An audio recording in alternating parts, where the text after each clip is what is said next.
From Columbia, South Carolina, this is SGTV News 4. I'm Ward Jollis. And I'm Spencer Buckler. USC classes will remain online through the summer, the university announced yesterday. The university says its decision was based on projections that show the coronavirus peaking in South Carolina this spring, but that it will remain a public health risk through early summer. This cancellation impacts all classes through August 1st, but USC says new online classes that have not been previously available will be offered. Classes for fall 2020 are still scheduled as planned, and graduation is still tentatively planned for early August. South Carolina remains one of just 11 states left in the U.S. not to be under a statewide stay-at-home order due to the COVID-19 pandemic. Governor Henry McMaster insisted today at a press conference that his current executive orders already restrict citizens enough. We have asked people to stay home since the beginning of this. We've had it on the highways, on the electric signals that they have on the highways. We've had an emergency broadcast on your telephone and everyone else's a few days ago at 6:30 saying, please stay home. And I urge people again, please stay home. Also at the press conference, McMaster issued a new executive order expanding the list of South Carolina businesses considered non-essential and ordering them to close by Monday. Officials at DHEC reported the shortage of testing materials and protective equipment is ongoing. As of Friday, there are currently 1,700 cases of coronavirus in the Palmetto State and at least 34 deaths. Cases have been confirmed in all of the state's 46 counties, with Charleston County in the lead at nearly 250 cases.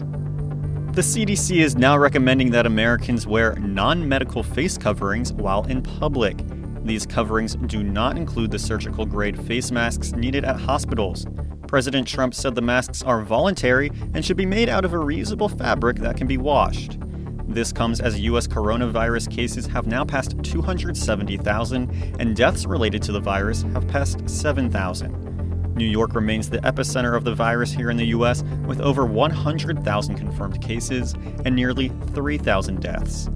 In response to the outbreak, Walmart announced earlier today that they would begin limiting the amount of customers in stores starting tomorrow.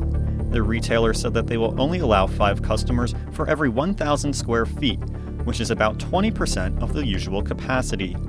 This also comes after the U.S. economy lost 701,000 jobs in the month of March, the worst month since 2009. This is also the first month that there has been a decrease in U.S. jobs since September 2010. The Bureau of Labor Statistics says unemployment is now at 4.4%. While the United States has taken the world stage in recent weeks as the epicenter of the COVID-19 outbreak, China, the country of origin for the disease, has seen some return to normal in recent days. Many of the country's cities allowing people to return to work, with the necessary precautions, of course. In Europe and North America, where the virus has taken off recently, the war for PPE, or personal protective equipment, rages on as world powers compete for limited medical supplies.